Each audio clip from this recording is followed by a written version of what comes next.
अस्सलाम वालेकुम दोस्तों। आज हम आपको बताएंगे कि पुराने ज़माने के अंदर ना बिजली थी, ना फ्रीज़र था, ना टेक्नोलॉजी थी, तो वो गोश्त को किस तरीके से महफूज करते थे। तो पुराने ज़माने के जो लोग थे वो गोश्त को महफूज कर लेते थे 8 महीने के लिए, 1 साल के लिए।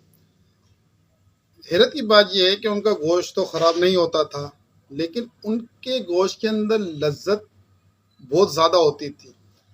अगरचे हमारे पास टेक्नोलॉजी है, हर चीज़ मौजूद है और हम लोग फ्रीज़र के अंदर गोश्त को रख देते हैं, लेकिन कुछ अरसे के बाद उसमें से गोश्त की लज्जत ख़त्म होना शुरू हो जाती है।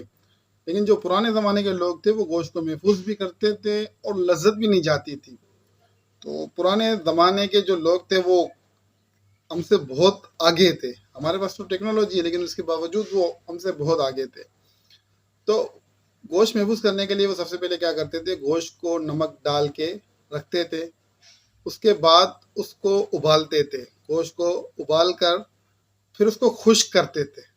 खुश्क करने के बाद उसको धूप के अंदर सुखाते थे। रस्सियाँ बांध के गोश्त को, जैसे हम कपड़े सुखाते हैं, इस तरीके से वो पूरे गोश्त को सुखाते थे और इस तरीके से वो गोश्त महफूज हो जाता था।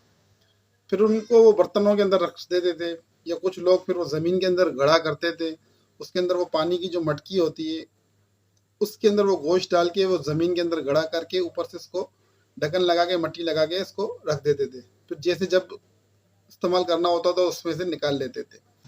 तो देखा दोस्तों आपने, बगैर टेक्नोलॉजी, बगैर फ्रीज़र और बगैर इलेक्ट्रिसिटी के पुराने लोग गोश्त किस तरीके से महफूज करते थे।